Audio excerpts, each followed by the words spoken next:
after a show I just done, I just rocked it out. And we were like smoking out in the parking lot or some shit. And he come up to me and said, "Man, I just wanna. I know this is gonna sound weird, but I just see your face." And I was like, and he's a grown man asking to see my face, and I was like, "Bro, I ain't never had a grown like women will say that shit." You just And turn I'm, around, you see a hand doing his thing. bro,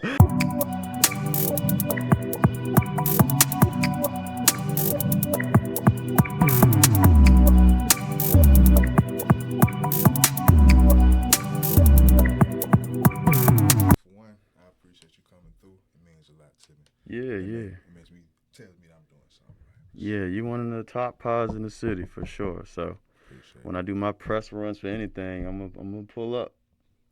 appreciate that, man. Yeah, yeah. Check. The places of the time is now. You are tuned into the lunch table. Yes, sir. You got your boy Sable in the building, and I'm blessed with a special guest, your brother, our brother, MBV. Yeah, for the clan. Please introduce yourself for the people, bro. What's up to everyone on the internet listening and tuning in? It's my brother Van. You never heard of my brother Van? If you hear that tag, that means I made that beat. But yeah, I'm a local independent artist producer in the city. Kind of just pour my soul on beats and trying to build community out here. So I'm glad to be here. I'm excited, and yeah, man, thank you for having me. No, thank you for putting up. I told you before we started, you one of the top pods in the city. So whenever I do any press runs, I'm coming to the lunch table for sure. No, for sure, man. I appreciate once again, and I appreciate that. For sure. Let's hop straight into it, man. We got my brother Van here. He was here before, bro. Had a killer interview last year. Yeah. I didn't see that. Go back. It's not gonna be a lot of the same questions. We're gonna reintroduce yourself to some a little bit, but For sure. But for the most part, of course, we got new shit. But for one, brief introduction, brief background for the people that may be seeing you for the first time. Yeah, so I'm just an independent artist that grew up on the Gulf Coast, originally from Navarre. Kind of got into music around 2017. I'm an ex-athlete, so I was kind of one of those kids after sports was done. You kind of was like, what am I gonna do now? And music has always been a part of my life, so I just kind of just like bought a home studio and just was like doing it for a hobby. And some people in my city were like, bro, you got something. So I started rolling with them, and everything was going good. COVID kind of derailed me. I moved to Austin, Texas to try to like give it one last go. Got real burnt out, took a little hiatus, and now 2025 I kind of made my comeback due to the demand and some promises I made to some people who no longer here. So this is an exciting time, man. It's better this run, I'll say that. That's what's up. Now you mentioned Austin. What time or what year did you leave Austin? About 2022 Okay. or maybe 23, 2022 or 23. I can't remember, but it was like around one of those years. Now, correct me if I'm wrong, because of course I'm a native here, but I'm starting to frequent other places. I'm starting to go abroad. Yeah. Not necessarily abroad. I'm still within states, but as of now, from what I'm hearing, from what I'm seeing, just in certain spaces of art, you can say now, isn't Austin popping? Yeah, Austin's for sure popping. Like it's been popping. It's probably evening out a little bit now, but if you've been paying attention, guys like Joe Rogan, that was a big thing because he brought the whole comedian Mothership. and all that energy to the city. And then like Elon and some guys from California moved there during COVID because of the laws in Texas. So it had a whole migration go. So like it brought a lot of people who were trying to, inspire to pursue their dreams in music and entertainment and in tech to the city. So when I was there, bro, it was not uncommon for me to go play pickup ball at a park and run into guys who were comedians from New York who came down to try to chase their dream and shit like that. So I remember one time I was hooping at this park in Austin, and this white dude was bumping New York like '90s rap. I'm talking it was what was the artist? It might have been Rakim or somebody. In my mind. But bruh, I swear I was like, this dude. I was like, Rakim? He's like, bro, I'm from fucking. I think he was from like Jersey or something like that. But he was like, yeah, man, I fucking love this rap. I was like, so we started talking about music, And then we became friends, but he told me his story of how he was chasing his dream too, bro. So I was like, damn, we over here dream chasers, just taking a break, hooping, because we also love to hoop. And I was just like, this is the kind of energy I want to be around. Motherfuckers like going for it. So it was really popping. And honestly, that comes to, you know, it made real estate really pricey because of all that shit. So locals kind of started clashing with all these change, all these new people coming in and all that shit. So it was fun for me.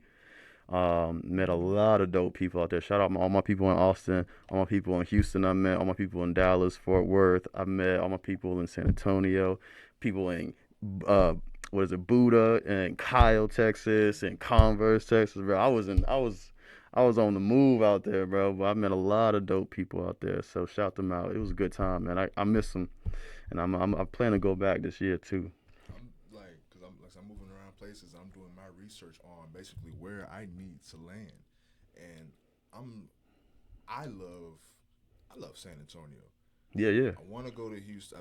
Of course, I've been to Houston Airport, but actually, like the city streets, I want to hit Houston. Or Houston's been on my list. Basically, I've already had Texas cities on my list, Mhm. but recently, after doing my research, like you just said, with Joe Rogan doing the mothership, Kill Tony Mhm. blasting off and everything, and all these artists, comedians, or just people that want to get on migrating there, like another hub basically. And me doing this, they need a fucking platform. So I'm like, Yeah, yeah, yeah, yeah. yeah, looking a little There's not enough insatiated. platforms because there's so many artists around there, and Austin's like an interesting location because it's not as like established on the music side as like the other areas like Houston, Dallas, and maybe even San Antonio. So like they have establishments and other things, but it's kind of still wide open. So like I had some success there, you know what I'm saying? I was doing something unique and good. But yeah, I remember my first open mic.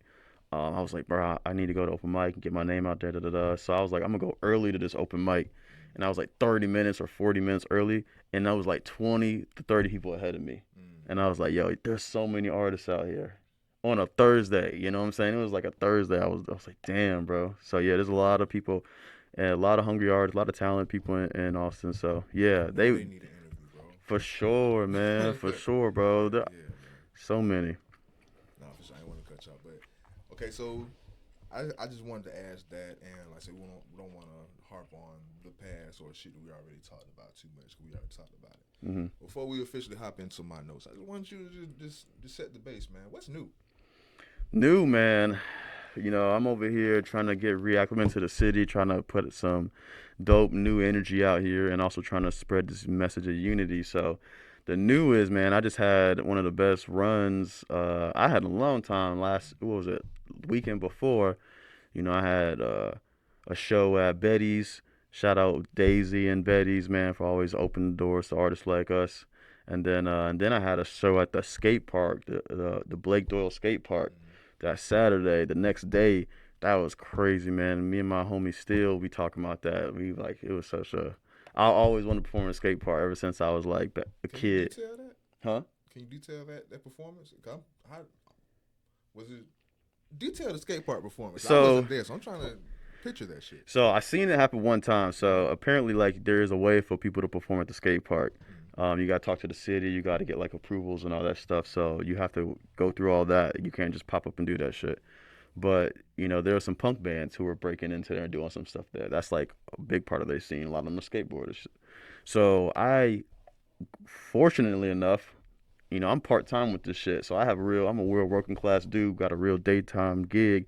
And one of my coworkers is in a band and he knows I do music because everybody know I do music. Mm-hmm. So he opened the door for me and was like, yo, we want to do uh, like an old Tony Hawk's Pro Skater type vibe where it was like punk and hip hop. That soundtrack from those games. It Cargo was like, shorts. yeah, yeah, yeah. It was mixed, you know what I'm saying? It was just like people from the bottom using their, talking and speaking their mind. Mm-hmm. And so he vouched for me. And that was my first time meeting a lot of the other people and first time they met me. Mm-hmm. And I gave him a good impression. I gave him a good show. So I made a lot of new friends, made some new fans. And yeah, we rocked the shit out, man. It was crazy too, cause it was odd. Not gonna lie, cause it was an all ages event, and it was in the daytime from like 1 to 5. So that's like two things. I'm like, oh, that's not my typical time frame for performing or my typical crowd. So I had to lighten up Sounds my. like a clean set. I had to clean my setup a lot. I'm about to say, I know Mr. PM wasn't performing No, and much. that's crazy because people at the Betty show, people were like, "We got it." I had to put Mr. PM on that show because people were like, "You got to do Mr. PM." But yeah, there are certain hits that I didn't do. You know, I did Star Child, which is like one of the songs that's been going crazy for me in the city locally, and Now I have questions about Star Child, you ZD and all that, but with songs like Mr. PM, a fan favorite or like I said, a cult classic, if you would. yeah, But let's say, like I said, for instance, these past showcase or just any showcase in general, when you have a predetermined or preset set or playlist that you want to perform at this particular show, and they say, "Nah, man, we want to hear this. We want to hear PM." How does that affect you, or does it affect you, or how do you feel after you hear that? Do you feel like, oh damn, they really like my music, or it's like, damn, I really want to play this instead? no, I love it. You know, I want the fans to engage. I want the fans to make requests Mm-hmm. on what they want to hear because I 9 times out of 10, I'm gonna do one of the requests. Mm-hmm. I'll do it spot on. I bring my drive or whatever I send to DJ. I'll bring a bunch of stuff because I'll let them know I'm one of the artists that might do something on the spot. Like if someone in the crowd was like, "Man, Mr. PM," and yelled that at me, I'm liable to do that right then and right there, bro. I was like, "You want that moment, bro? Let's do that moment." And it'll just be me. It might just be me and that person, but I might do that. So I'm always ready to do requests like that. So yeah, I love it. I love them wanting to hear this, even if it's a song. Like, I don't know, maybe down the road, if I get tired of doing Mr. PM, I'll be like, man, that's 2000, da da da da. I'm on to some other shit. I But don't know how to bow it's out. fun, man. I be having fun doing that one, bro. Like, people be calling me Mr. PM. It's like, I'm gonna ride that wave till it's not a wave no more, you know? Like, Yeah, shit. I'm just gonna surf that shit out, for real. But I did interject and low key cut you off from a point because you said that it was all age crowd in the earlier show. That's Yeah. when I interjected with the PM. But being that those circumstances were present, how did you overcome and how to reroute and make that performance successful? So, what I would do when I'm prepared to do is to like have these performance tracks where I make a lot of my own shit and I have all the shit. So I it's work, but I will edit things, I'll blur things out, I'll do things like that. I've been doing more and more of like live vocals on my sets, so I can do whatever I want because there's no backing track behind me. So if I want to change a word, they ain't gonna know. If I want to not say a word, they not gonna know. So that's something I do. But for that set specifically, there was some because it was the first time these people were working together and running that type of show. Time ran long, and we were kind of running out of time. So I did shorten my set. So I kind of went with the ones that were a little safer, but also still impactful. And Mr. PM didn't make the cut, but it was cool because I mean I'm not gonna. It would have been weird. Even there was like, there was some jits out there, bro. For me to be like on some Mr. PM around the jits, I was like, I don't think this is the right Nigga time to went do that back to one. school saying that shit. Yeah, bro. And the crazy thing is, the funny thing is, when I was in Austin, to go back to Austin, I did Mr. PM in front of this mom and her kid one time, and she loved it. I'm about to It say was they gonna love that it shit, was man. crazy because she came up to me with her son and was like, "My son wants to. She thinks he's the coolest thing. Can you take a picture with him?" And I'm like, "This son like is 8 years old," and I just did explicit shit. And I'm just like, yo, this is crazy to me. It's crazy. But I took the picture. I was like, he enjoyed it. I was like, whatever. Some parents are okay. Some parents aren't. So it's always tricky. But I try to be Monster. respectful. Yeah, yeah, yeah, bro. Especially, me being a brother, man. Sometimes I'm like, man, it's a little. You never know how a motherfucker's gonna come at you if you like, cross one of their lines. There might be a whole situation. But fortunately, Mm. it's been all love. So I have a question similar to that a little later on. I want to dive into it yet. yeah, yeah. Question I do have though. What's some of the craziest mask questions that you So, get? well, everybody, it is becoming a thing for sure. The craziest one, I always think about it. It's a little old, but it actually happened when I was in Austin. So that was the first time I started wearing the mask all the time, like in public. So a lot of people in Austin have never seen my face. And there's one dude who was another artist who he was doing his thing, I was doing my thing, so we were kind of like, creating a little brother bond. And he one day we was at after a show I just done, I just rocked it out. And we were like smoking out in the parking lot or some shit. And he come up to me and said, "Man, I know this is gonna sound weird, but I just see your face." And I was like, and he's a grown man asking to see my face, and I was like, "Bro, I ain't never had a grown like women will say that shit." You just And turn I'm, around, you see a hand doing his behind. bro, bro, I started tripping out because I was like, I don't know, man. But he was pressing me. He was pressing me about like I'm like, damn, bro, like you don't feel some kind of weight asking another man like, let me see your face. It was just weird to me a little bit. I was just like, this is crazy, man. Shout out to him, but he was cool as fuck. But yeah, that was the craziest one because I No was just like, lie, he was, huh? no lie. Like I say, we did an interview last year. I've seen you in passing and in meets a few times. Yeah, I've never seen your face. yeah, yeah. And it, Initially, and I had a few times like, do I need to see this nigga face? listen, for certain people, it's I don't do it for everybody. And I was like, nah. For certain people, I will do it. I will do it if they want. I gotta. There's certain reasons why I wear the mask. Some of it's just for the gimmick of it. Some of it's just for myself, and some of it's for protect my personal life and shit too. So, For if sure. I trust you, then I'll show you, and I fuck with you. So if you ever wanted, I'll be like, yeah, bro, you can see the secret identity. But Yeah, it's like, I'm not like the dude, but it definitely came to my mind because, like I said, you're hidden, and of course, like I say, being that you are hidden, I could bump into you just in passing yeah, yeah, any day and not even know. yep.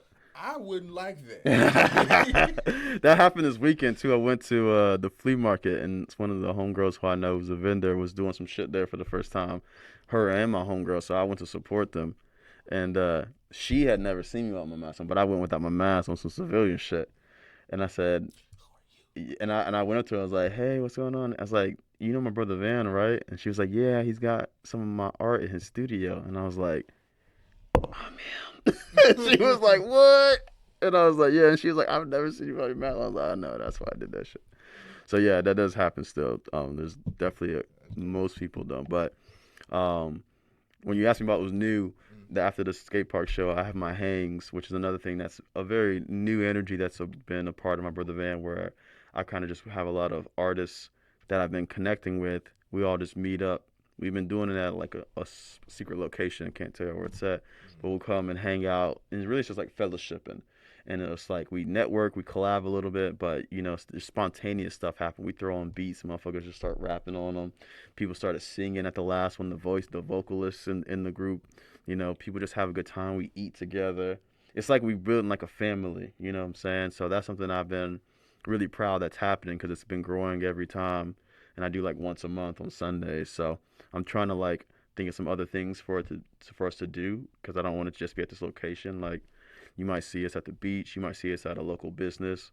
You might see us at a gym. You know what I'm saying? We didn't joke around talk about having a hang at the gym and all working out and shit together because it's promoting all the things that are dear to me that I want other people to get other people. Where it's just like improving your craft, building relationship, building community, and taking care of yourself. You know what I'm saying? And your body's a part of that. We was just talking about us hooping and shit. For sure. You know what I'm saying? So it's like I don't. I lost a close artist brother due to his health, Mm. due to him being out of shape. So it's not something like we joke about. I'm like, yeah, man, let's go to the gym. But it's like this shit is real. You know what I'm saying? We do lose a lot of people in our community from them not taking care of themselves. No, for sure. So I'm like going to be a promoter of a bunch of stuff that I want to see people do more. So yeah, but the hangs have been really fun. So like the weekend before last, it was a great weekend for me because everything went pretty smooth and we had a bunch of good times, bunch of good memories. So glad. Shout out everybody who's helped me make that happen because wouldn't be able to do all this alone, man. The skate park show, um, I there was a lot of we don't know what to because these are punk bands and they didn't really know how to get a hip hop act like set up really really. We were kind of like, and I didn't have a DJ. I don't have like a go to DJ. I like And where well, y'all positioned in the skate park? so like but there's two bowls, Mm. and then behind them, near where the gardens are, if you've ever been there, there's like a bunch of like gardens and stuff from a neighboring, I guess, business or whatever. There's like this U, and they have like these seats. Okay. So the performers went in front of that. I'm thinking you in a bowl. Yeah, I wish that would have been fun. But yeah, we were just right That's some there. bad shit. Like, I done done some content with that with some homies from the skate park, and that was dope as hell. I still got some videos of that, but yeah. So because we didn't really know how we were gonna set up my shit, I ran everything from my laptop, and I had people who were there to support step up and like be my impromptu DJ, be my impromptu stagehand, and I had a video. So it was just just out of the love, bro. They just put there's like whatever you need, I got you. And I was like, bro, just push the buttons. I got the da da da, and he did. Shout out my boy Balance, you know Balance. Um, but yeah, he fucking was a big part of me just having a smoother set than I wouldn't have had without his help. So shout out Balance. My boy Tev helped me out. My boy Anthony, my homegirl Mia. Like a lot of people helped me make that show what it was, and I'm very grateful for all of them. That's what's up, bro. Yeah, yeah, You touched on something. You said something real quick. I want to touch on, and it may be just a digression. Of course, I know how to bring it back, but it maybe it's a digression to this interview. But you said something very profound, and I just literally, I projected last night the same thing, bro. Like in America, bro, like we've normalized and accepted obesity, like the way the way we have normalized and accepted and enabled obesity is out of hand, bro. yeah. It's very out of hand, and it's like I say it's being enabled and justified as the way to look now. It's cute, like that shit.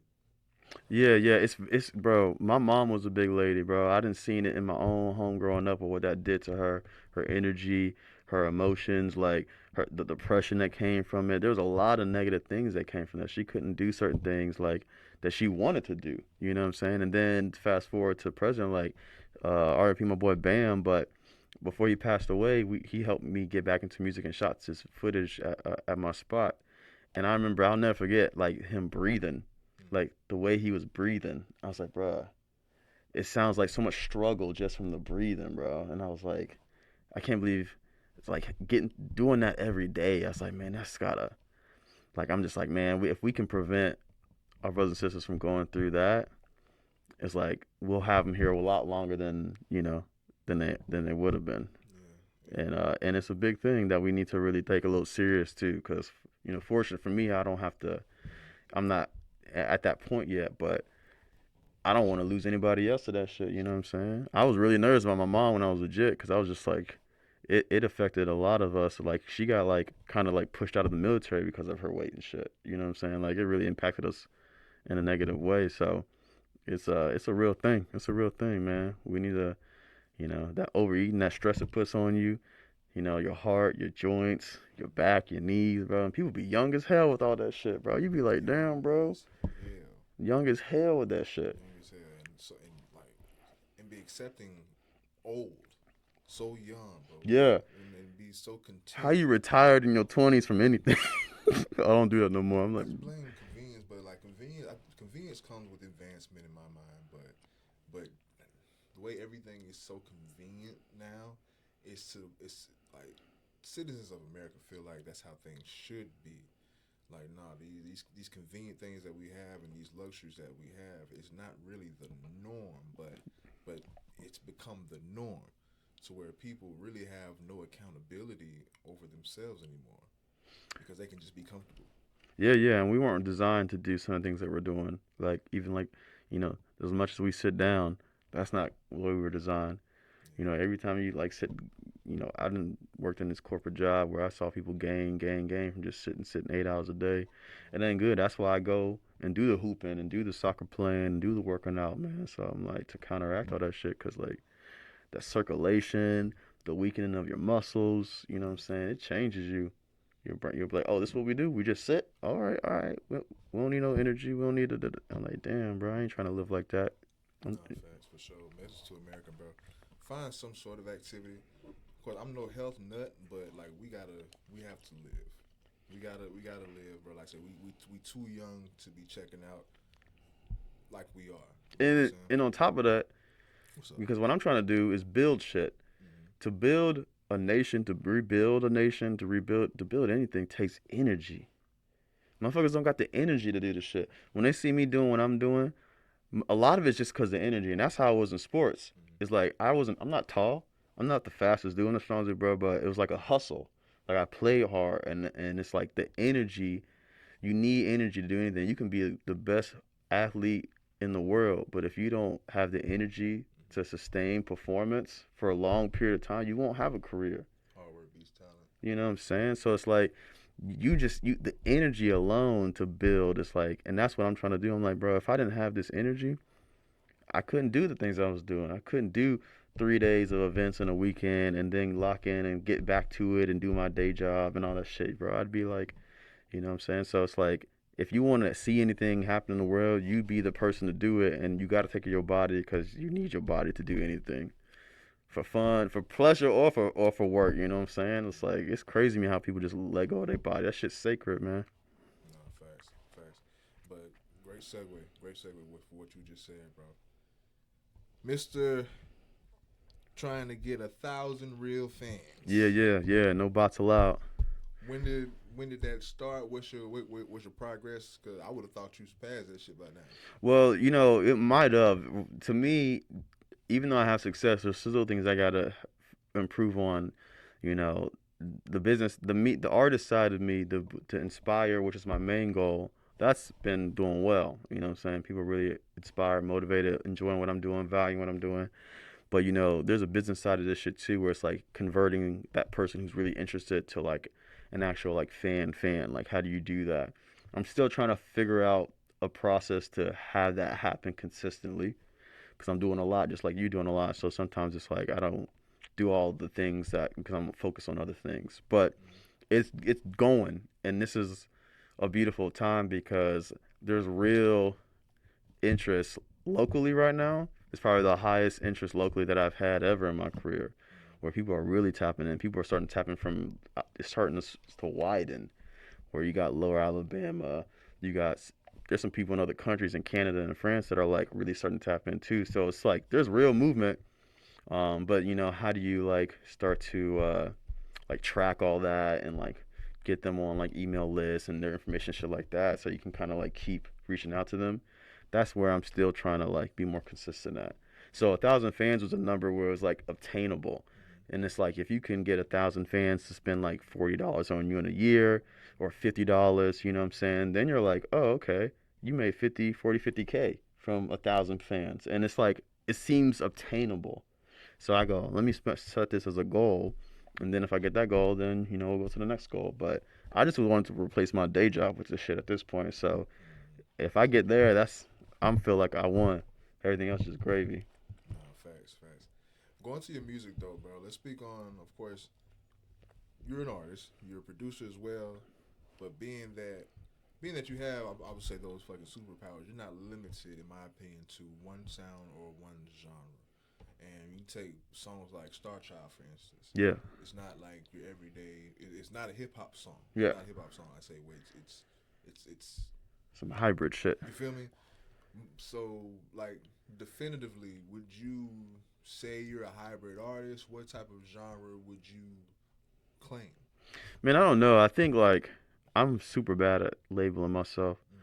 I've heard the term being like experimental.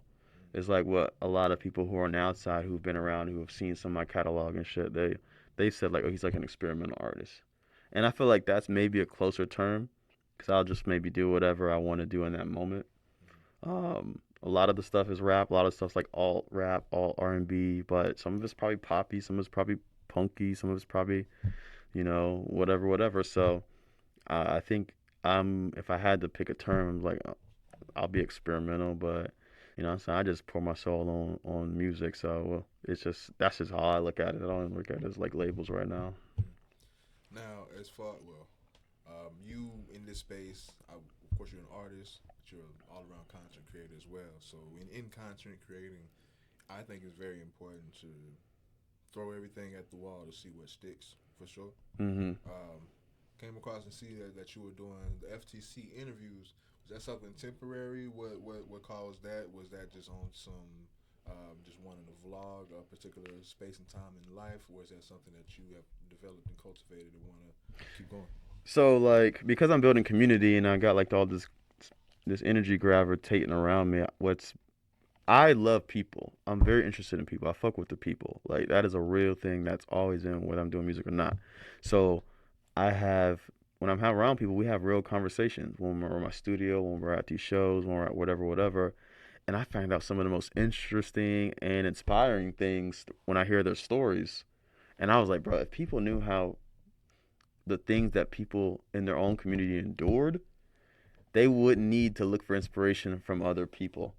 Like, there's people you were seeing every day that have gone through some of the craziest shit and are still trying to be good people, still trying to put out good energy. And I go like, when I hear it, I'll be like, yo, what? You got an illness? Or I found out one of my homegirls don't sleep. I was like, you don't sleep? She's like, no, like for real, like I can't sleep.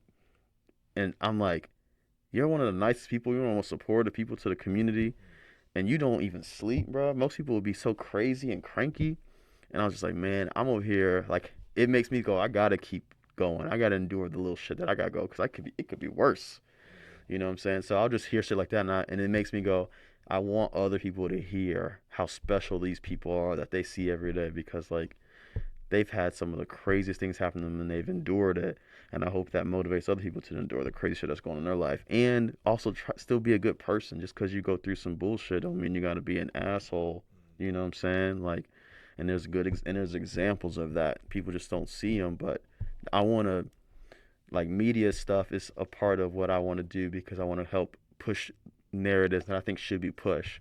Where you only get to see people in like their worst. I want to show more people in their best, and I think they don't. A lot of people don't get that kind of light on them, especially certain groups.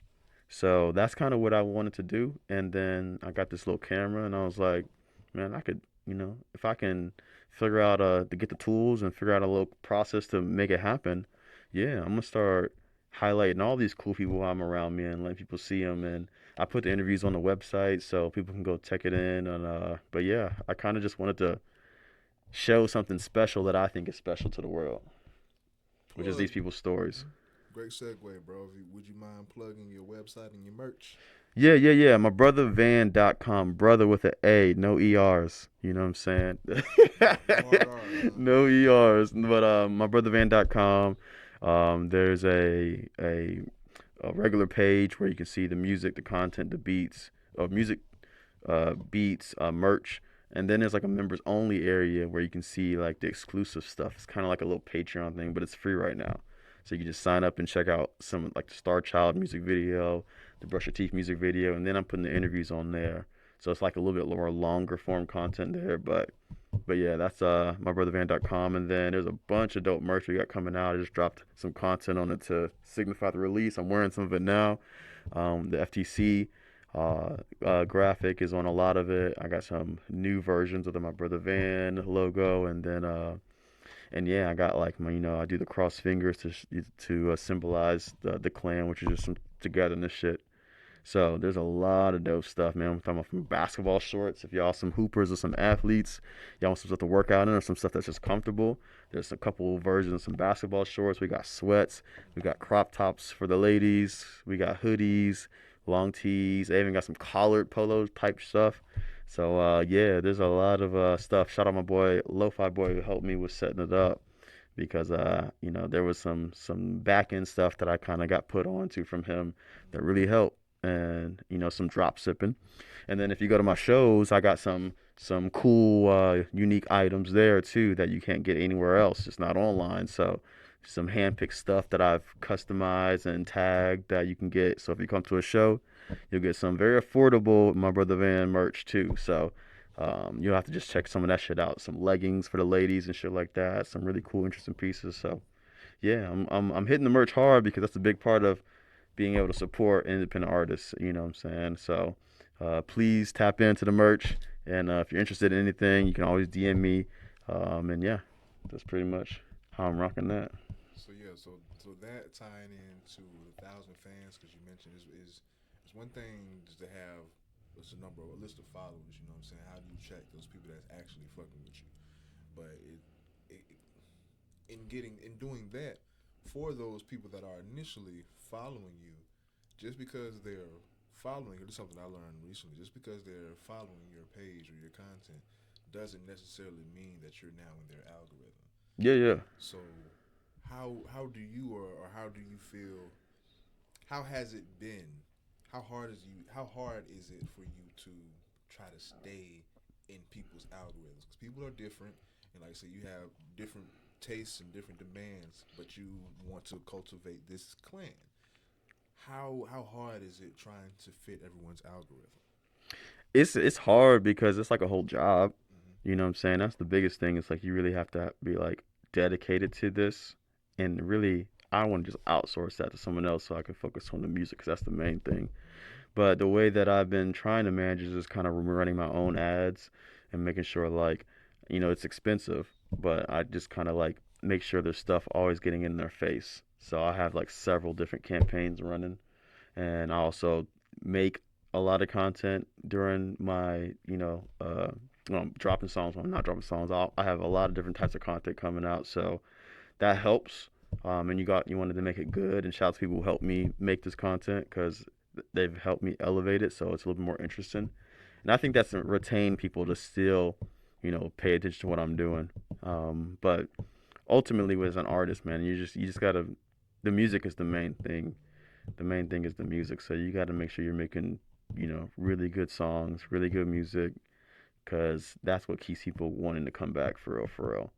You got to find a way to like touch people in a way, create moments with them, and be unique, and maybe do something that's a little different, or maybe get a good backing, blow up in somewhere that's popping, and then maybe people just want to hop on your wave. But I'd rather have like a real connection with people. So another thing that I do is like I use voice clips a lot more now. So when I get new followers, I like will message them in my voice. Like I don't text them. I go, hey, this is my brother Van, and I'll say their name, and I'll be like, hey man, thank you for the follow. If you've liked something online, da da da. But it's cool because people will like do more intimate responses with me. Someone will do voice back, so I get to hear what they sound like. And I'm like, oh damn, this is kind of cool. One person gave me their phone number. It was like, I was like we will chop it. I was like, damn, all right, bro. But yeah, that's something I've been doing, trying to do something a little bit more intimate, a little more personal with people when they start tapping in. I think that's helped because they look at me not just like a face online, another person. It's like, oh, this dude's like real. He's a real human being. I heard his voice. Like, Now you mentioned something that segues into another point that I have. When I mentioned trying to manipulate the algorithm, you say you rather outsource that so you can just focus on the main thing. yeah, personally, yes, Now, when it comes to you and your music, you're an artist, but you're a producer as well. yeah. With you doing both of those, can that be hindering, tedious, or would outsourcing the producing make make make your artistry a little more focused, more primary, or bring it to the next level, or is being the man in both seats makes your art just more free? Man, that's a good question because that is something I am pivoting on a little bit because originally I, I I didn't come from money, so I was making a lot of my own stuff because it just helped cut costs and Hmm. you know, it was fun. Making beats is like really fun. It's like one of these things that I didn't think I would enjoy as much as I did, and now like it feels like something I want to do almost every day. It's like just to get creative juices out. But you're right. It is demanding to try to be like elevating both of these crafts at the same time. It's very time consuming too. So I am taking a back seat to production. I'm producing a little bit less. This project I had a lot of production on, but that's me just getting it out. And then after that, I'm gonna start working with more producers the rest of the year. What I did this project that's gonna come out, I'm like very proud of. I'll be like, okay, I got good stuff publicly. I can rock this shit out, and now I want to kind of try some other stuff in my experimental ass. So like I've been tapping into some different genre producers recently, and yeah, we got some stuff we're already starting to work on. But yeah, I'm kind of just gonna be producing a little bit less this year probably. Yes, sir. Yes, sir. Now we mentioned. Well, for one, before I go to that, let's talk about your new project, your new music. Let's make sure we put that in people's face. When is it coming out? What was the inspiration behind it? Yeah, so it's a cool story. I kind of was gonna wait until certain things got done before I started talking about it a little bit more. But essentially, fuck it. Um, so the title is going to be called High Quality Civilian Music. Mm-hmm. And this came to me because I was actually pushing my past project, which was like episode 5, Next Level. And there was a song called Next Level Freestyle that shout out my boy Fortune Ave from Panama City. He made this hard beat and I fucking did my thing on that. And I was just pushing the song on like music reviews. So I was on Sunny Digital's music review and he listened to the song and it was like near the end of the review and he already been doing his thing, smoking, party and all that shit. So he kind of was like ready to end it. You know what I'm saying? You know when you've been doing something for like hours, because them reviews can be like hours long. You're kind of like your energy starts to go down. So he got to mine and he was starting to vibe with it because my way I arranged the song is very interesting. It has like these little skip parts in it. So he starts laughing. He's like, "Oh, this is a little different." And then he heard what I was talking about, and he goes, "Man, this is some high quality civilian music." So he said that, and originally I was like, "Oh, did this dude just diss me? He's trying to say like I'm not, cause I ain't no street nigga. Like I ain't gonna front. Like you know, that's not my background. That's not what I'm on. You know what I'm saying? So like I don't be talking no tough shit really. You know what I'm saying? Not in that way at least. Mm-hmm. So I was like, that's probably what he's used to. That's where he comes from. That's what a lot of other artists were doing on that review. But he still acknowledged that it was high quality, and my guy was like, "No, that's a compliment, bro," because he could have said that shit was trash. He tells people when that shit is trash. It might not have been his go to shit, but he respected it. Yeah. And then so I recorded the clip of him saying it, and I was like, man, I need to make the project this then. I was like, whatever. I had a guy who's credible as fuck say my shit's high quality, and I was like, I'm gonna run with that. It's kind of like Kanye has a quote. It's like, man, you can send me good or bad energy. I know how to use it. And I was like, in that moment, I was like, oh, okay, whatever it is, good or bad, I'm gonna fucking use it. So that's what I titled it, and it was really on some like underground shit. You know, I kind of feel like a lot of people. I feel like an outsider, like an other in the community, and I feel like there's a lot of people who feel like me, and that's why we do like underground stuff. And the underground stuff is really raw. It's really beautiful because it's like pure raw emotion from people. It's like it's not really about money with underground shit. So I kind of wanted to give this underground version of my brother Van, this underground season where it's like music that's just built for like raw emotion, built for performances, built for like you go to that festival, you can just rock out some high energy shit because I've just been real tense with a lot of shit going on. So I just kind of want to do something really a little bit more aggressive, a little louder. So that's what really inspired the energy behind it. And I got to work with some dope people from Benny Trill, my boy Indigo, even Blake. Me and Blake got a song on there that goes crazy. Shout out Blake. Um, who else is on that bitch with me? Mia, my homegirl Mia's on that. Shout her out. And yeah, the project's gonna. I'm super excited about it. It's got a lot of things that my brother Van stands for. It's original. It's swaggy. It's aggressive, but it also has like real human emotion and themes and experience in it.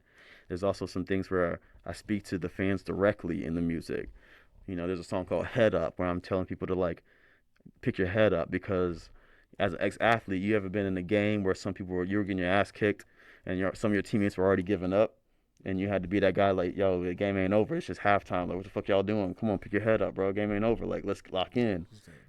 Jalen Hands. I think it was. He had the popular meme of doing that to his teammates. The UCLA guy? Yeah. Yes, exactly. So that's kind of the energy I put into that song. So when we go to a show, it's like, oh, we turning up, but this dude's telling me like, pick my head up when I have my low moments. So like when they listen to the song in their personal life, when they're working out, when they're fucking doing their sports, whatever, they go, my brother Van's like trying to tell me like, yo, shit ain't over, bro. Like, pick your head up, let's lock in. Mm-hmm. There's a song called Urgency. That's like another thing where it's just like it sounds swaggy, it sounds like some Cardi shit, but like it's telling me, but also anyone else who's like me was like, bro, you if you want to change your shit, you got to get some urgency, bro. Like you fucking moving too slow trying to make shit happen. Like you got to this shit has to be that important. It's got to be like an emergency to you. So like there's just songs like that on there that you wouldn't think like, man, he really saying some real shit in this because it sounds so swaggy and turnt. But there's some real stuff in there. There's some real substance in the songs too. And there's one from Benny, he made the beat on that.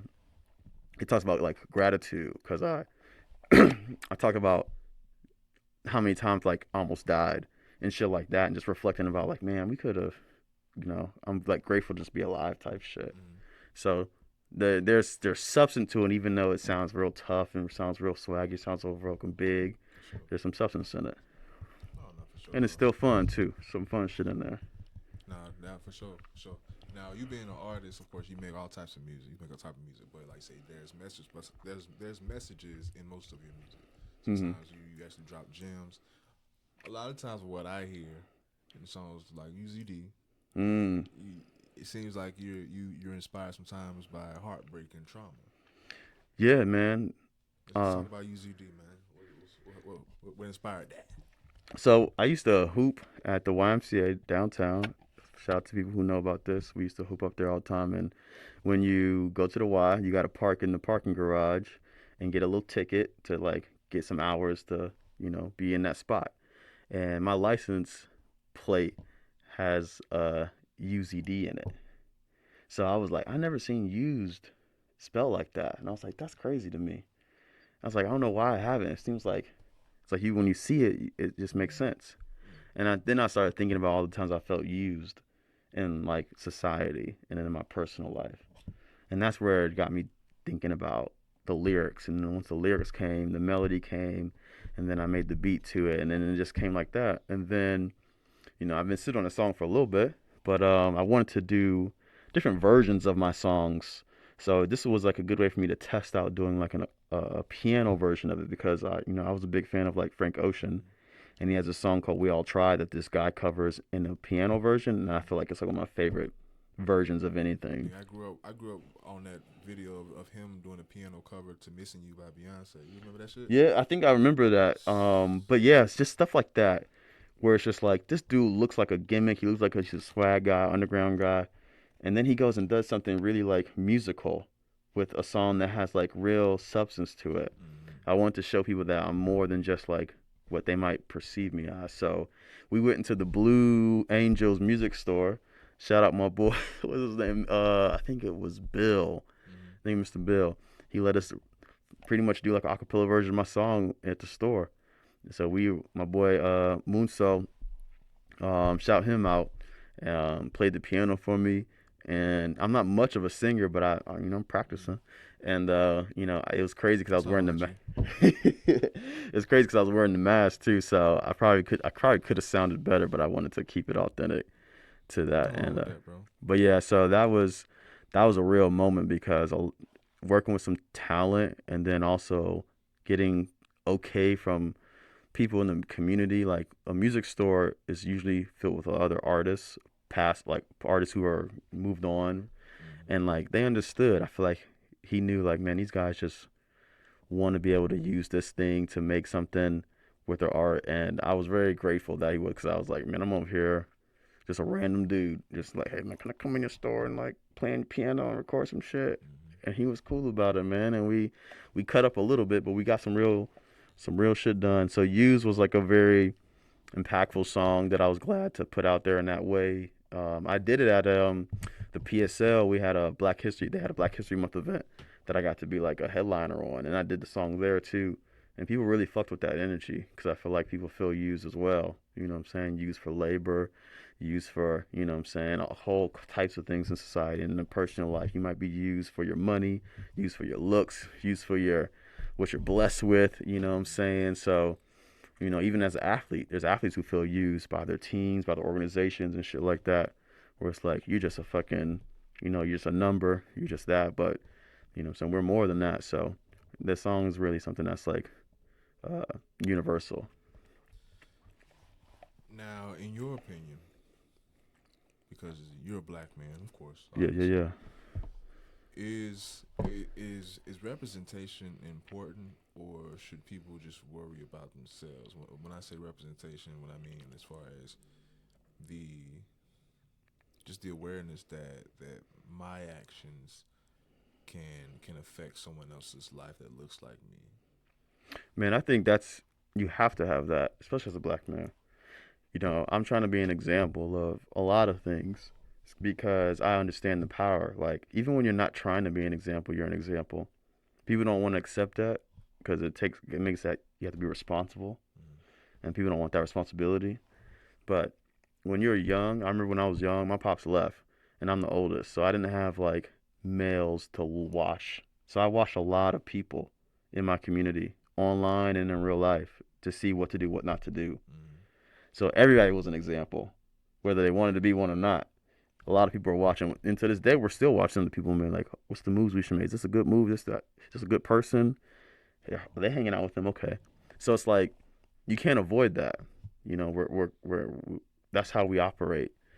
So if you don't try to be responsible with that, um, I just feel like you're checking out of something that is so important and needed. It's like a duty.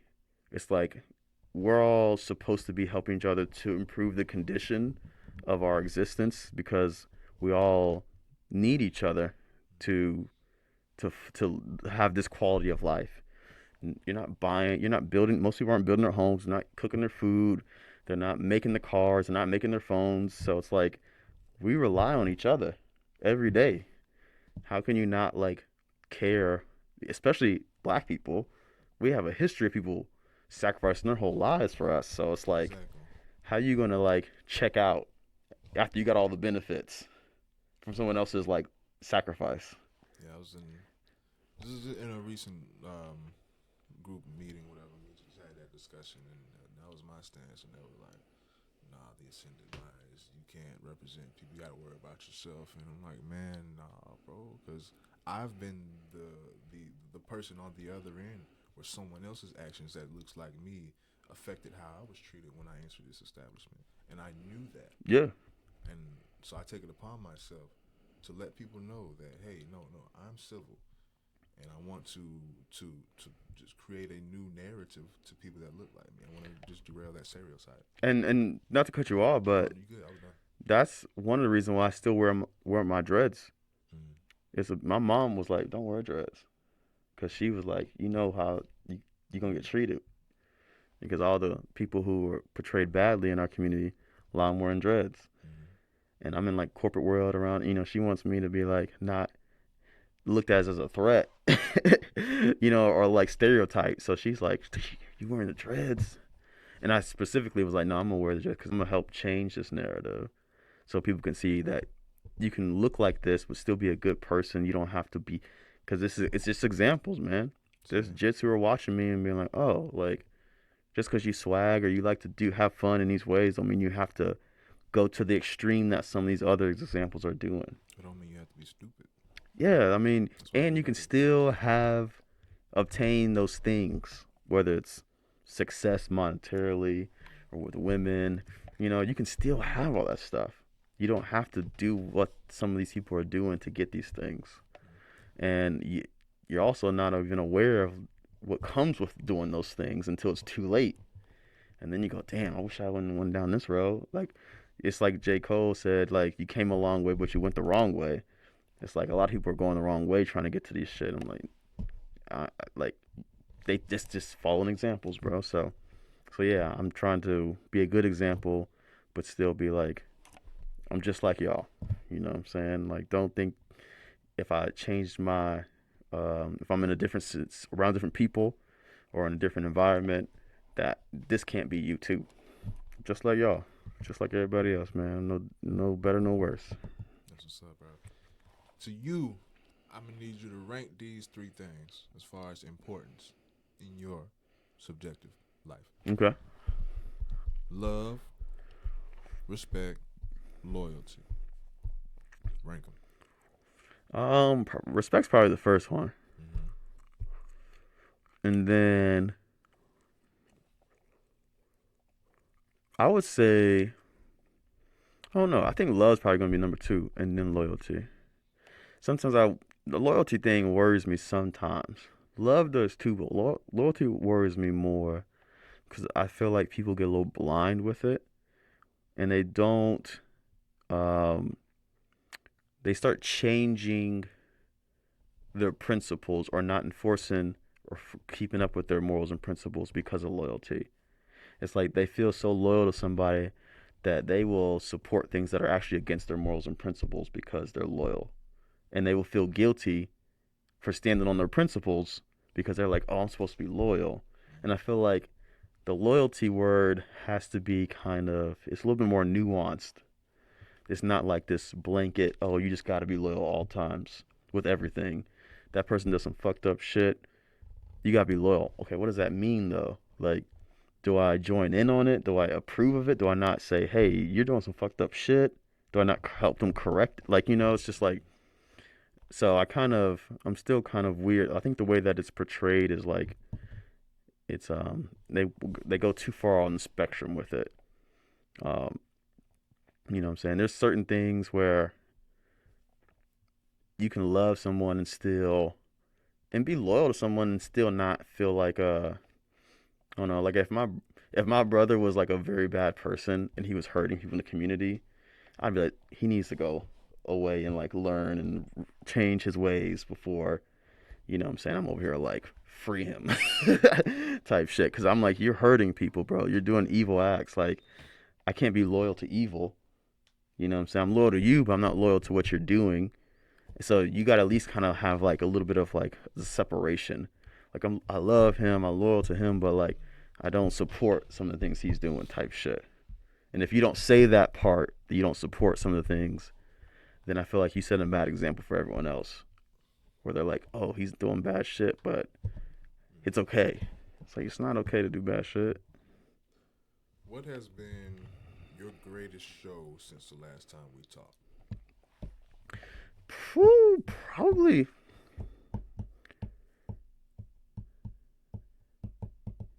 This is probably the skate park. The skate park was a real moment because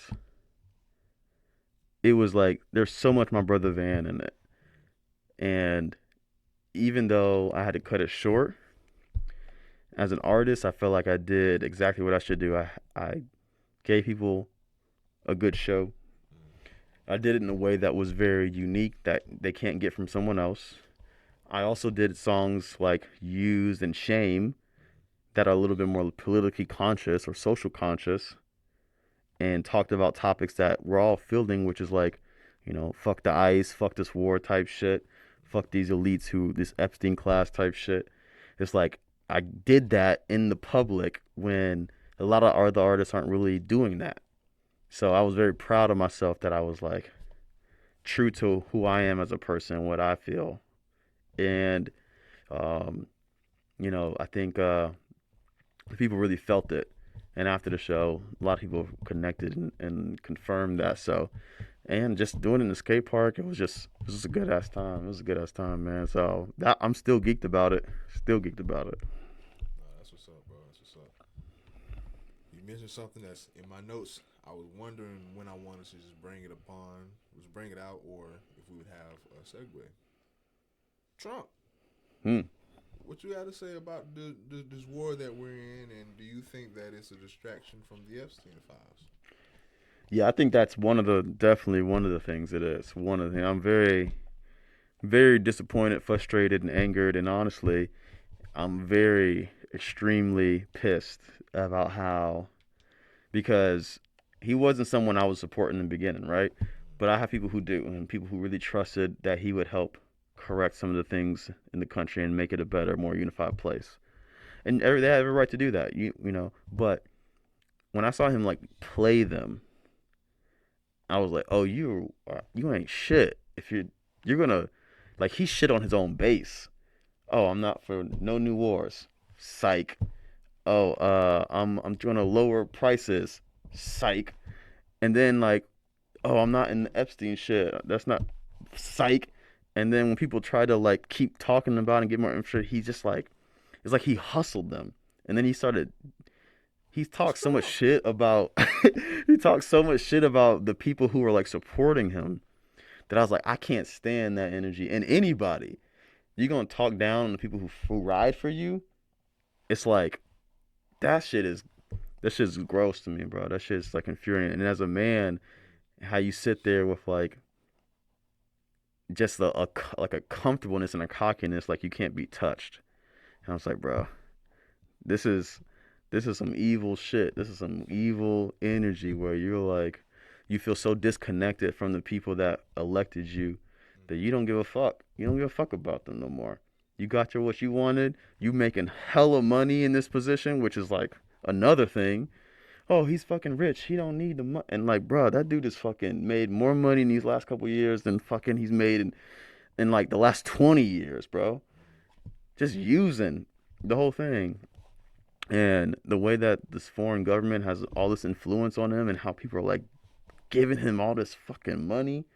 He's getting like 250 miles from these fucking lobbyists and shit, bro. It's just like it's disgusting, bro. And like this, I think the ICE shit too. So much shit, bro. I saw some shit today. You know how that director of like counterintelligence or whatever resigned. Josh Kent. I think it's like Josh Kent or something. Well, he was like in like the foreign intelligence under Tulsi Gabbard, one of her aides, and he stepped down because he's like, I don't agree with this war, and I can't be a part of it. This dude lost his wife in a war. I think if I got the story correct, lost his wife, and Trump's because he stepped away from Trump in the administration, he got on public TV and bashed that man. And you know what he said, bro? He said, oh, I don't like. He was like, I don't, that guy. What he after he lost his wife, he got married pretty quick. He said that comment to a reporter to make it seem like he didn't give like he moved on from his dead wife To and discredit the man. yeah, I was like, bro. And that dude, even though he resigned, he still is like a pro Trump guy. He still believes in Trump. That's the shit that pissed me off. I was like, bro, this dude, he's just saying I don't agree with you on this thing and I can't do it at my good conscience, but I still believe in you. And that dude shit on him as soon as I was like, yo, bro, that's fucked up. I saw that shit today. I was like, bro, if anything needs a regime change, bro, it's fucking, we point at the wrong country. That's all I'm saying. Nah, for sure, for sure. Back to your music though. Sorry, man, I was getting low. Nah, you good. You good as needed. Yeah. Songs like Scene Killers. Where does the inspiration behind tracks like that come from? Yeah, I think since I've been in the community, I've been attracting a lot of talented people, a lot of unique people. And what I'm trying to do is be an example and help lead them to do the same thing. It was like, and also people in their everyday lives is like, you don't have to be a background character. You can be a lead. You can be on the forefront with whoever you are and be proud of what you're doing. And I want people to take the mentality of like, no, you're the scene. Like you are the thing that makes this community interesting, that makes it special, that makes it pop, that makes it vibrant. It's you. So like go out there and like own that shit. Just kill the scene in whatever you're doing, whether it's your job, your skill, your hobby, with your looks, whatever it is you do, your podcast, and just go ahead and like be like, I'm just gonna kill the scene. I'm gonna really like make a statement. That's the kind of energy that I was putting behind it. It's like make a statement with whatever you do and be proud of it. Oh, facts. Yeah. That's what's up. That's what's up. In your opinion, I said it's still music, but not necessarily your music, but in your opinion and in your taste for music, what is the perfect album?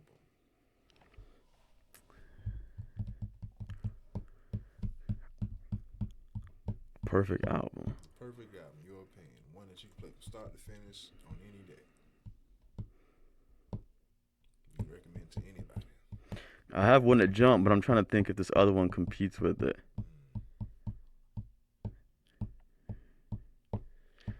Man, to be honest, yeah, I don't think nothing's toppled Thriller yet for me. Nothing's toppled that. And I know it's like a throwback, like some people haven't even probably listened to it now, but Thriller is the album where it's just like it was top to bottom. There was no skips. No, facts. Yeah. There was no skips for that, and I could still play them today, and like I still get the feeling. It's like timeless music.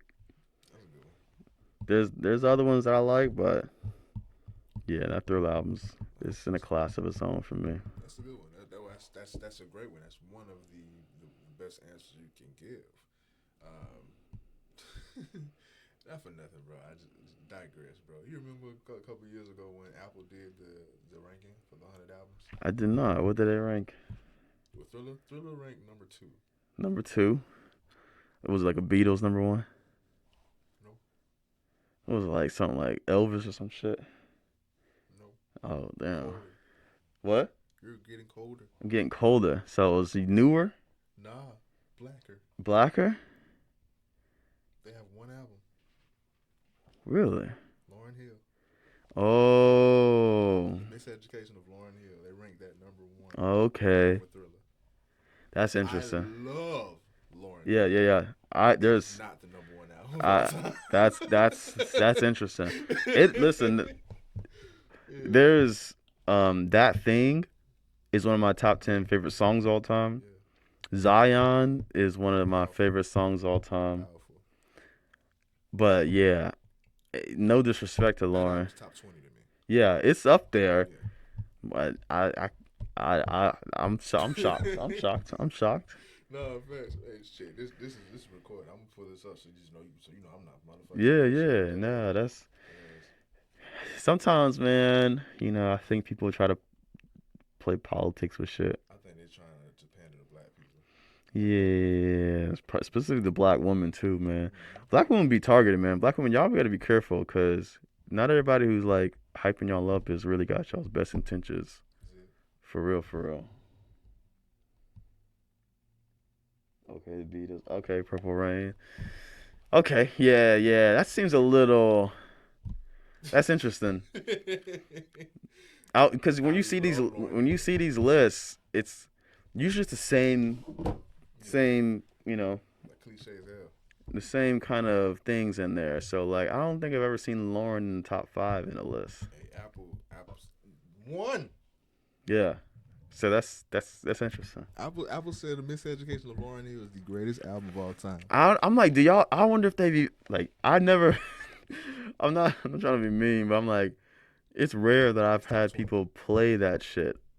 It's Just top like 20. I don't know anyone outside the black community who has like played that album to me on anything, on TV, on And I don't radio, want to sound like on I'm a against Lauryn Hill business. because that's a great album, but Yeah, over Purple Rain, The Beatles, and Thriller. I can go to a white bar and hear Beatles, Thriller, and Purple Rain. It's rare. Like do that thing maybe, but I don't think they know those songs. Like I don't think mainstream Like, America really fucks with that like song. Apple, what y'all know about X Factor? Yeah, yeah. Like, Like what y'all really know about this shit? I Really? don't think What they is tap. saying to me right now? I don't I'm think not buying this shit. they have never even they've never even pushed her outside I'm not buying it, bro. of the list because like all those other projects you hear them push Prince and Michael and the Beatles on some kind of way talking about their greatness. You ain't never seen them push Lauren. They don't fuck with Lauren like And that. I love Lauryn We Hill. fuck with Lauren like that. I see exactly. I see the fucking play. Yeah, yeah. I see the fucking play because we fuck with Lauren like that. They're like, oh, this is the best album of all time. Just so we were like, oh yeah, y'all know what y'all talking about. Y'all don't know what the fuck y'all talking about. They pandering. They pandering probably. Like a motherfucker. That was a great album, but yeah, I just had to bring that up because yeah. Thriller was actually number 2. Yeah, man. Now y'all Lauren fans. That's interesting. now they Lauren fans. Now y'all Lauren Crazy. fans. That's crazy. Back to you though, man. Back to you. Which one do I want to ask? How we do this shit? The fuck cancer show. Mm. Spill. So I'm kind of more of like I'm becoming like a little pillar to the artist community where people start to, they know I'm a helpful and supportive person. So I'm kind of like, I don't know if I'm not really, like I'm in the committee of people that are helping trying to make this thing happen and putting this together. But most of the work is done by some other people. Shout out. Make sure your camera don't fall too. Oh, I appreciate that, big dog. But so I'm supportive of it in any kind of way I can because it's it's it's a fundraiser for a guy who means a lot to a lot of us, who showed us a lot of love, who did very like fatherly figure type energy to a bunch of younger people when he didn't have to, when he has his own kids, and I didn't even know he was sick until I saw what the internet did. You know what I'm saying? He showed me a lot of love over the years, supporting me as an artist, letting me come over there and do random things at their shop, do content. He was, I don't think he's ever told me no for anything I've ever asked from them. And to hear about that guy going through that, and people were like, it was actually another artist who reached out to me and was like, I think we should do some kind of benefit for him because he's been on my heart. And I was like, yeah, that's a great idea. What do you need from me? Mm-hmm. And they were like, you know everybody. I think you can connect the people who need to be connected to make it happen. I was like, all right, I'll start a group chat. And then from there, you know what I'm saying, we got to this. And it's getting spearheaded by CC mostly. Shout out CC. But, you know, I'm kind of just supporting any way I can. But yeah, man, that dude, he really fucked with a lot of us in a way that we probably didn't know how much we needed that because Mm-hmm. not a lot of people, not a lot of older guys are like actively present during us and our journeys. And this dude is like at your show, in the crowd, hyping you up, making you feel special, telling you how dope you are. He reminded me a lot of a dude I lost a couple of years ago too, where he was an older guy who really just like believed in us, who thought things we were doing were special, Mm-hmm. and invested time, money, and energy into us. That's a big part of it. He wasn't just like online liking shit. He was like at your show. He was like putting game to you. He was making a call to help you get this and this. If he had like, it was like, bro, you're a special dude. So we got to show him love and help him out in his time of need because he do the same for us, for real, for real. That's what's up, bro. That's what's up. Yeah, shout out Kevin, man, real one, real one. Now, FTC for sure.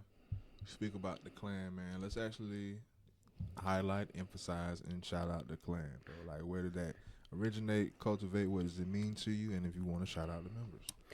Yeah, so it's not really. It's more of a mentality than an actual like organization type thing. What happened was I want to build community, and I wanted to build a community that was like for people who were like me, who are like, we want to just have a space and be around people who are like us, people who want to express themselves in their authentic way and grow in their gifts and be around other people who can help them grow, who value what they do, and things like that. So I wanted to kind of figure a way to how to build the community, and clans were something because I was a big like I have a big anime background, like ninja clans, where it was just like a bunch of like it was like another term for tribe or family or village and things like that. So I was just using that to give people the mentality of like we are a group, we are a collective, we are a tribe, we are a family. So I just started saying it. I just started saying it and just saying it, and I was the only one saying it.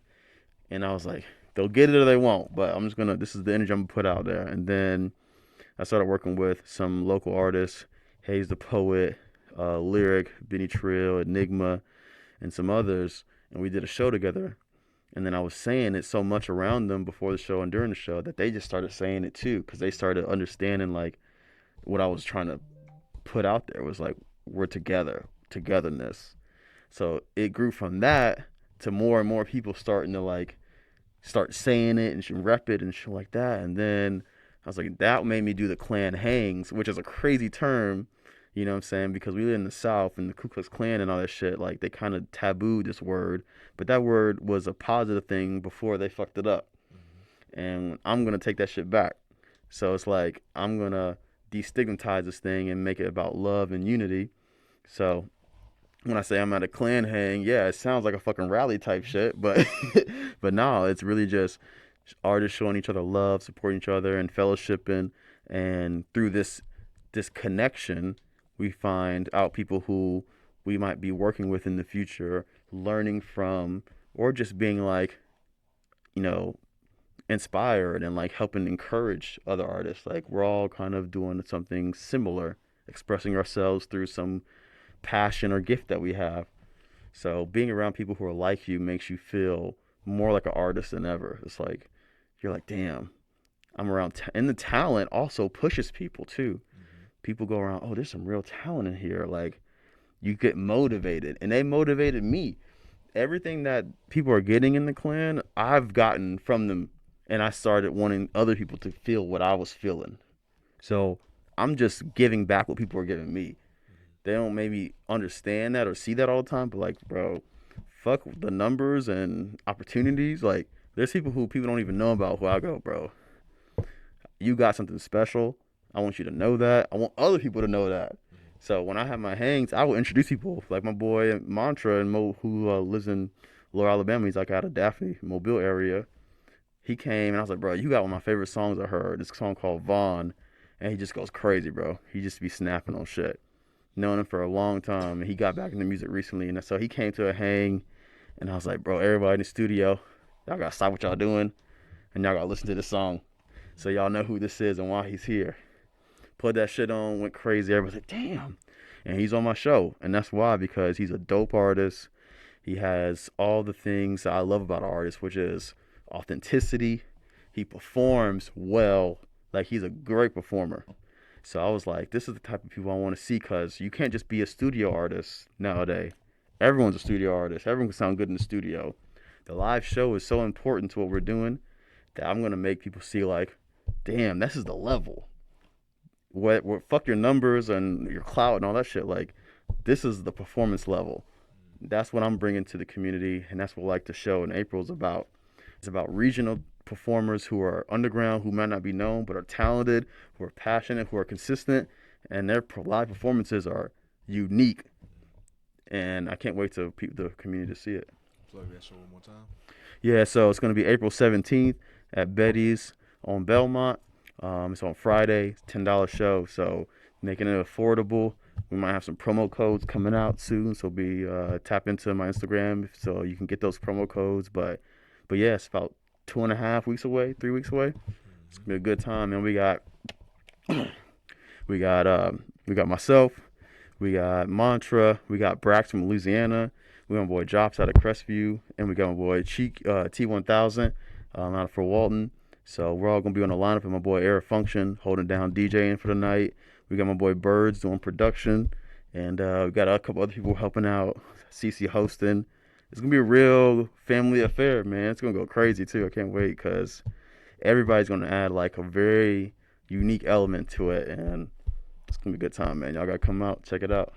That's what's up. That's what's up. And I hope I'm not the only one that noticed that he just leaned away and coughed in his hand, knowing he has on 3 masks. Okay. I'm on some other shit sometimes, man. I'm crazy. We're towards the end, but I want to play a little game, man. Real quick, this or that. Prince or MJ? MJ. No, actually, I right now, Prince is resonating with me more than MJ right now. Because he did everything. Is because he is living a life. He lived a life that I feel like I'm living more too, where he's involved with everything, and the positions he took too. Like, he was brave.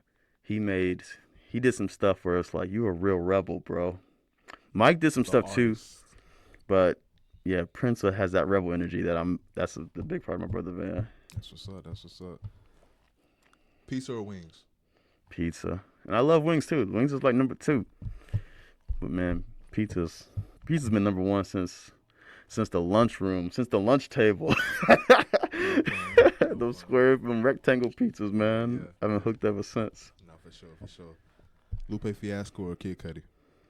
Kid Cudi, and I like Lupe, but Kid Cudi was my guy growing up. That's that alt black, like, living more, showing more human emotion artist that really made me open my eyes to being like, oh, I can talk about a lot of other shit on this fucking mic than flexing money, cars, and clothes and fucking women. I could be a popular introvert.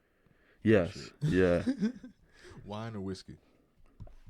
You know what's crazy? I don't really drink a lot of whiskey, so I'm gonna say wine. I drink way more wine than whiskey. What's up? Sprite or Coke? Sprite. Chris Brown or Usher? It's Usher, man. I don't know why. Chris Brown don't do it for me, bro. He don't do it for me. Like, there's a couple tracks back in the day when I was a jit, but like, I don't know what it is, man. He just don't. I don't. He's like not even up there on my like list with shit sometimes. And he's a great performer, great artist. He does his thing. Just don't hit for me. Jay-Z or Nas? Nas. They shooting. Nah, I made you look. Cash Money or No Limit? Man, it's only Cash Money because of Wayne and Juvie. Shout out Juvie, man. I seen him do some stuff recently. I'm like, bro, should be gonna get his flowers one day. He set the South off in a way that like Okay. he really did his thing, man. Juvenile or mystical? Juvenile, UGK or Outcast? outcast, outcast for sure. Shout out UGK though. That's what's up. That's what's up. That's what's up. Pocket full of stones is probably my favorite UGK. Other than International Players Ball, it's crazy. I heard the real version of that recently. The song they sampled, and I was like, damn. I love when they pull samples from obscure places, man. They was real like they was real enthusiasts, music enthusiasts. Weekday or weekend? You know what's crazy? Like my weekends are more work related. My weekdays are like more fun. It's like random shit happens on my weekdays, bro. Like last night, I had like people using my studio. There was like 5 artists in there doing shit, and then I had my homie pull up, and then we was, we was just having a good time, good discussion, and that was a fucking Monday, man. Not We fast. went up on a Monday. Not fast. I love doing shit on. I've grown to love doing shit on the weekdays too, just because I don't. On the weekend, everybody's off. Everybody wants to do the same thing. Everything's crowded, Hmm. bro. Going to the beach on a weekday. Yeah, yeah. Going out of town on a trip. On going to an NBA game on a fucking weekday. And you That get makes you get to have a lot more room to do a your lot more thing. room, bro. I need it. I Yeah. fucking need it. I need the room and the peace, and I don't like the big crowds and shit. And So you get so much more yeah, attention from people too. yeah. Give me a weekday. Give me a weekday for Good sure. time, For man. sure, for sure. But I don't want to keep you up too much, bro. Is there anything that we missed? You have a question for me? Anything you want to plug to the people before we head up out of here? Man, I would say to all the artists out there, producers, singers, rappers, if y'all fuck with anything I'm about, anything I'm doing, tap in with me. But when you tap in with me, come at it the right way. Don't just ask to get put on the shit. Just don't ask for things. Mm-hmm. You know what I'm saying? When you meet somebody, first impressions go a long way. So try to support what people are doing before you start trying to take from them. That's all I'm gonna say with that. But I really want to meet all of y'all, whether we make music or not. I just want to be connect with all of y'all because I value, I appreciate what y'all are doing, and this is a thing that we're all a part of. Like we talked about early, it's not just about me. It's not just about them. I'm on some us shit. So if you rock with anything I'm doing, tap in. I'm an open door. There ain't no gatekeepers to MyBrothaVan. It's just me. So as long as you cool and you're a good person, I'm gonna fuck with you, man. And I hope all y'all are doing well out there. Any questions for the table or no? If you is there anybody in my network that I'm around that you would love to interview? I don't know if you see the people I be riding around with, but or is there anybody? For the most part, I want to say I have Yeah, in some way.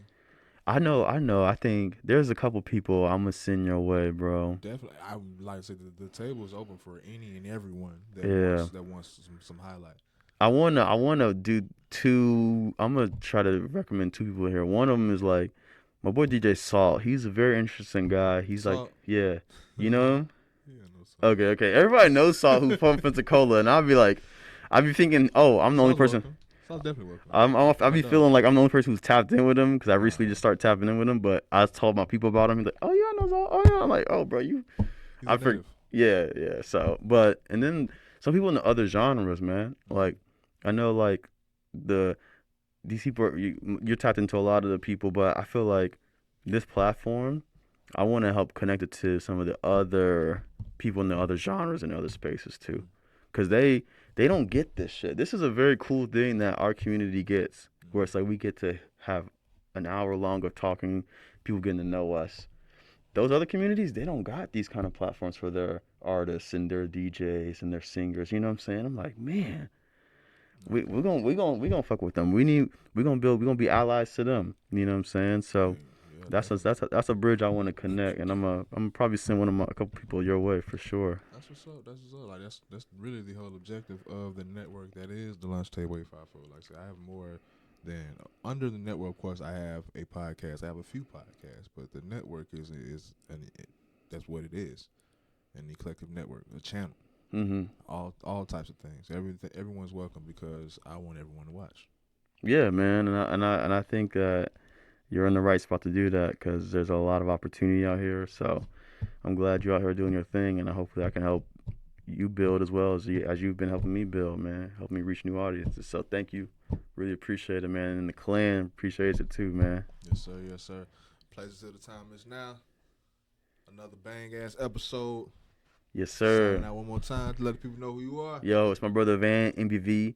You never heard my brother Van is my tag, and I'm rocking out for the clan, man. Gulf Coast kid, I love y'all. Till next time. Yes, sir. Yes, sir. Check out his website and the merch. Boom. FTC. Yes, sir.